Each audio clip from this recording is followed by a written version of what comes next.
Hello, welcome to my channel Easy English Grammar. Today we will learn active and passive voice of interrogative sentences, especially verbal questions की ज्याचं उत्तर yes किंवा no मध्ये असतं.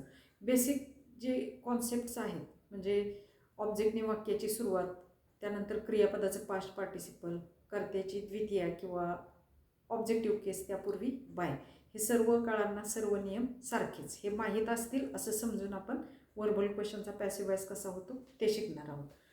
Verbal question त्याचा active voice आणि passive वॉइसचा formula समोर लिहिलेला आहे. ॲक्टिव्ह वॉइस हेल्पिंग वर्बनी वाक्याला सुरुवात होते, सब्जेक्ट असतो, मेन वर्ब असतं वाक्यातलं, ऑब्जेक्ट, आणि रिमेनिंग म्हणजे राहिलेला वाक्याचा भाग. पॅसिव्ह वॉइसमध्ये काय असतं तर हेल्पिंग वर्बनीच वाक्याला सुरुवात होते, ऑब्जेक्ट, त्यानंतर क्रियापदाचं पास्ट पार्टिसिपल ज्याला आपण V3 म्हणतो, नंतर बाय, आणि नंतर वाक्यातला पहिला सब्जेक्ट, शेवटी बाय, आणि त्यानंतर remaining part of the sentence. Okay. जेव्हा आपण सिंपल प्रेझेंट आणि सिंपल पास्टचा आपण जेव्हा क्वेश्चन करतो व्हर्बल क्वेश्चन, तेव्हा तुम्हाला माहिती आहे आपण त्यात डू, डज आणि डीड ही सहाय्यकारी क्रियापद प्रश्न तयार करण्यासाठी घेतो आपण. ओके. पण जेव्हा डू, डज, डीड प्रश्नात असतं आणि त्याचा आपण पॅसिव्ह वॉइस करतो तेव्हा डू, डज आणि डीड आपल्याला पॅसिव्ह वॉइसमध्ये वापरायचे नाहीतच. ओके. मग टेन्स तर मेंटेन झाला पाहिजे, टेन्स मेंटेन झाला पाहिजे, क्वेश्चन फॉर्मेशन मेंटेन झालं पाहिजे. त्यासाठी काय करतात तर टू बीचे रूप वापरतात. ओके. मग आता हा आहे simple present tense. Does he want some coffee, does वरून ओळखला आपण हा सिंपल प्रेझेंट टेन्स आहे.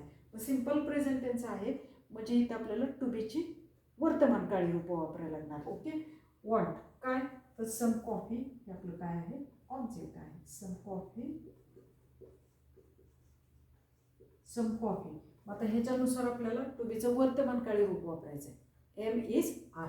मग इथं काय वापरणार आपण इज वापरणार का तर हा थर्ड पर्सन सिंग्युलर नंबर आहे म्हणून. Is coffee wanted,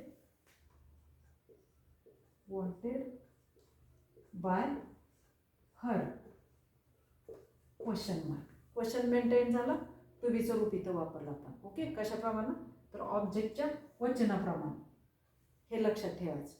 second sentence बघा, did she finish her homework. Did म्हणजे सिंपल पास्ट मधला क्वेश्चन आहे, लक्षात ठेवायचं. डीड आपल्याला वापरायचं नाही.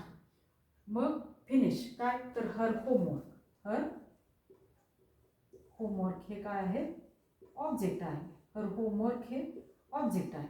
मग त्याच्यानुसार आपल्याला इथं काय वापरायचं आहे तर टू बीची भूतकाळी रूप वॉज किंवा वेअर. मग आता डीड वापरायचं नाही म्हणून वॉज किंवा वेअर वापरायचं. मग इथं सिंग्युलर नंबर आहे, एक वचन म्हणून was. Was her homework finished by, क्रियापदाचं पास्ट पार्टिसिपल, फिनिश्ड बाय सीची द्वितीय किंवा सीचे objective case her. Will they attend the party. आता इथून जी खालची वाक्य आहेत ती वेगळ्या पद्धतीने होतात बघा. Will they attend the party. Attend काय तर द पार्टी हे ऑब्जेक्ट झाला, द पार्टी. आता त्याच्यानुसार आपण काय करायचं इकडं रूप घ्यायचं. इथं विल वापरले, मॉडर्न इंग्लिशमध्ये सर्व प्रोनाउनला विल वापरतात. मग द पार्टीला सुद्धा आपण इथं काय वापरणार तर विल वापरणार. मग हे कशानुसार आपण वापरतोय तर ह्या ऑब्जेक्टच्या वचनानुसार आणि टेन्सनुसार आपण इथं टू बीचे रूप वापरतोय. म्हणून त्याला आपण काय म्हणूया पॅसिव्ह वॉइस हेल्पिंग वर्ब. ही जी हेल्पिंग वर्ब आहेत हे कुठले आहेत तर पॅसिव्ह वॉइसचे आहेत. ओके. इथं विल वापरले, इथं पण आपण विलच वापरलं. विल द पार्टी, इथं आपल्याला आता टू बीचं रूप वापरायचं आहे. लक्षात आलं, टू बीचं रूप वापरायचं. मग will the party be attended. Simple फ्युचरमध्ये अटेंडेड बाय कोण आहे अटेंडेड बाय देची द्वितीय देन. सिंपल फ्युचर पासून आपल्याला इथं काय वापरायचं टू बीचं रूप ऑब्जेक्टच्या नंतर वापरायचं, हे लक्षात ठेवायचं. ओके.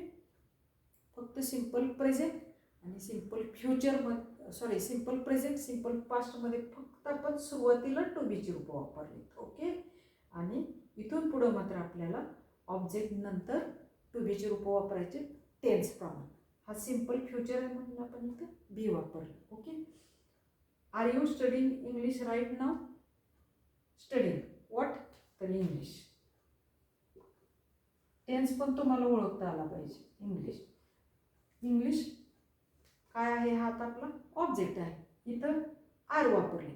आर इथं हा यू आहे ना, हा प्लुरल नंबर आहे म्हणून इथं आर वापरले. आता इंग्लिश हा काय झाला, सिंग्युलर नंबर झाला. म्हणजे आपल्याला इथं काय वापरायला पाहिजे, इज. Is English. आता इथं क्रियापदाला आय एन जी प्रत्यय आहे म्हणजे हा कंटिन्युअस टेन्स आहे. मग कंटिन्युअस टेन्स जेव्हा आपण पॅसिव्ह वॉइस करतो, जेव्हा इकडं क्रियापदाला टू बीच्या रूपाने क्रियापदाला आय एन जी असतं, तेव्हा आपण इकडं पॅसिव्ह करताना काय वापरतो, बीचं बीइंग वापरतो. म्हणजे इथं वाक्य कसं होईल, is English being. Is English being स्टडीचं past participle studied by you. आणि राईट नाव हा ॲज इट इज, जसाच्या तसा भाग लिहायचा. ओके, हा शेवटचा भाग जसाच्या तसा लिहायचा.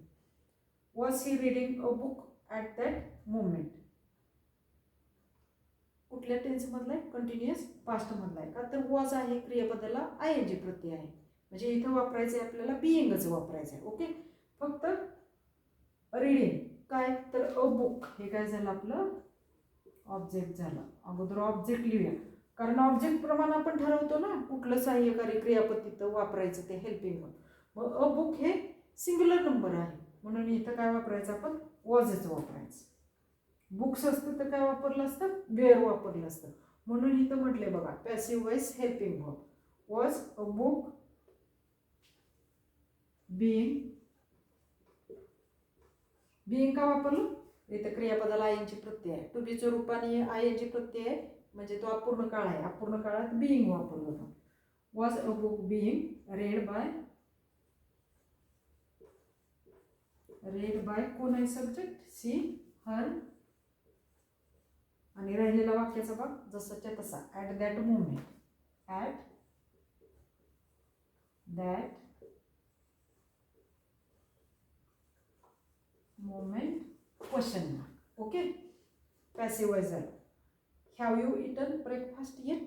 टेन्स ओळखायचा पहिल्यांदा, कुठला टेन्स आहे, तर हा परफेक्ट प्रेझेंट आहे का, तर हॅव हॅडची रूप आहेत, क्रियापदाचं पास्ट पार्टिसिपल आहे.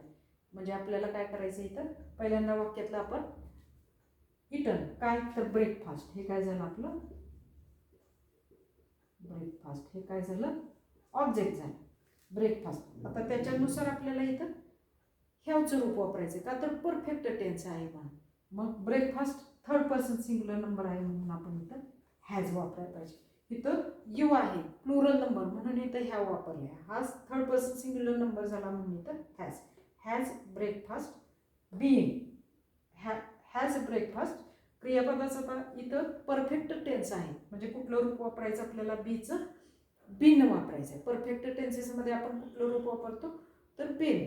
म्हणजे हॅज ब्रेकफास्ट बिन. बिन क्रियापदाचं past participle eaten. Eaten by कोण आहे सब्जेक्ट, यू. यूच राहतो यू येट. शेवटचा वाक्याचा भाग जसाच्या तसा ठेवला. काय केलं आपण इथे फक्त हॅज वापरलं का, तर हा थर्ड पर्सन सिंग्युलर नंबर आहे. बिन का वापरलं, तर हा परफेक्ट टेन्स आहे म्हणून. हॅव हॅज क्रियापदाचं पास्ट पार्टिसिपल म्हणलं की टू बीचं बिन हे सहाय्यकारी क्रियापद आपल्याला वापरायचं आहे. अशा पद्धतीने हे आपलं पॅसिव्ह वॉइस झालं. Had she seen the movie before it was popular. Perfect past. इथं सुद्धा आपल्याला हॅड सर्व, जेव्हा आपण पूर्ण भूतकाळ बघतो सर्व प्रोनाउनला हॅडच वापरतात, त्यामुळे इथं आपण हॅडनीच वाक्याची सुरुवात करायची. हॅड कोण आहे सर, यातलं ऑब्जेक्ट कोण आहे, सीन पाहिले. काय, तर द मूव्ही हे काय झालं object, the movie. Had the movie. आता इथं सीन आणि हॅड आहे म्हणून इथं आपल्याला काय वापरायचं आहे, ऑब्जेक्ट नंतर बिन वापरायचं आहे. हॅड द मूव्ही बिन क्रियापदाचं past participle seen by subject कोण आहे, सी हर. आणि राहिलेला वाक्याचा हा भाग आहे हा बिफोर इट वॉज पॉप्युलर, तो जसाच्या तसा लिहायचा. Before it was popular question mark. Okay, हे झालं passive voice. Will you have finished your work. Future perfect tense आहे. वाक्याची सुरुवात आपल्याला कशाने करायची? विलनेच करायची. विल, का तर फ्युचर टेन्स आहे आणि आपलं ऑब्जेक्ट पण काय आहे? फ्युचर टेन्समध्ये मॉडर्न इंग्लिशमध्ये तुम्हाला सांगितलं सर्व ठिकाणी काय वापरतात? विल वापरतात. मग will your work, will your work. इथं आपल्याला बिन वापरायचं. पण कधी बिन वापरायचं? तर ह्याव नंतर आपल्याला इथं बिन वापरायचं आहे. Will your work have been finished by you, finished by you question mark. लक्षात कोणत्या गोष्टी ठेवणार? तर सिंपल प्रेझेंट सिंपल पास्टमध्ये वाक्याच्या सुरुवातीला टू बीची रूप वापरणार. त्यानंतर सिंपल फ्युचरमध्ये ऑब्जेक्ट नंतर, कंटिन्युअस टेन्सेसमध्ये सुद्धा ऑब्जेक्ट नंतर बीइंग वापरायचं. परफेक्ट टेन्सेसमध्ये सुद्धा ऑब्जेक्ट नंतर बीन वापरायचं. त्यानंतर फक्त जो हा खालचा 8वा म्हणजे कुठला? परफेक्ट फ्युचर टेन्स आहे, तिथं मात्र लक्षात ठेवायचं की ह्या नंतर आपल्याला बिन वापरायचं आहे. ओके. फ्युचर टेन्समध्ये प्रत्येक वेळी बघा तुम्ही, इथं पण बघा, इथं विल द पार्टी, इथं सिंपल फ्युचरमध्ये पार्टी नंतर म्हणजे ऑब्जेक्ट नंतर बी वापरलंय, पण इथं ऑब्जेक्ट नंतर नाही वापरायचं आपल्याला. ओके. तर ऑब्जेक्ट नंतर हे रूप वापरायचं आणि नंतर मग आपल्याला बिन वापरायचं आहे. या पद्धतीने पॅसिव्ह वॉइस लक्षात ठेवायचं आहे. हेच जर सेंटेन्सेस निगेटिव्ह असतील तर निगेटिव्ह सेंटेन्स कसं होतं बघा, हेल्पिंग वर्ब सब्जेक्ट आणि नॉट, या पद्धतीने निगेटिव्ह सेंटेन्स होतं. मग हे वाक्य कसं होईल? Does she not want some coffee, असं हे निगेटिव्ह सेंटेन्स होईल. पण आपण असं स्पीकिंगमध्ये किंवा कॉन्व्हर्सेशनमध्ये कसं वाक्य म्हणतो? हे doesn't she want some coffee असं सेंटेन्स म्हणतो आपण बोलत असताना. पण बोलत असताना हे चालतं, लिहित असताना मात्र असंच लिहायला लागतं. Does she not want some coffee, इथं आपल्याला नॉट लिहावं लागणार. ओके. जेव्हा त्याचा पॅसिव्ह वॉइस होतो तेव्हा ह्या पद्धतीने बोलला जातो. Isn't some coffee wanted by her. Grammatically हे पण बरोबर आहे. पण जेव्हा आपण लिहितो, जेव्हा हे फॉर्मली लिहितो आपण, तेव्हा मात्र कसं पाहिजे? इज सम कॉफी नॉट, म्हणजे आपल्याला इथं काय वापरायचं आहे? नॉट वापरायचं आहे. Is some coffee not wanted by her, हे वाक्य बरोबर आहे. वाक्य ग्रामॅटिकली दोन्ही बरोबर आहेत, पण फॉर्मली हे वाक्य बरोबर आहे. हे नकारार्थी वाक्य आणि हे पॅसिव्ह वॉइस हो, म्हणजे नकारार्थी वाक्य पण पॅसिव्ह वॉइस. इथंच आपल्याला नॉट लिहायचं आहे. तुम्ही आता काय करायचं आहे? ही सर्व जी वाक्य आहेत ही निगेटिव्ह सेंटेन्स करायची आणि नंतर त्याचा पॅसिव्ह वॉइस करायचा. चॅनलला नवीन असाल तर लाईक शेअर सबस्क्राईब करा. ओके.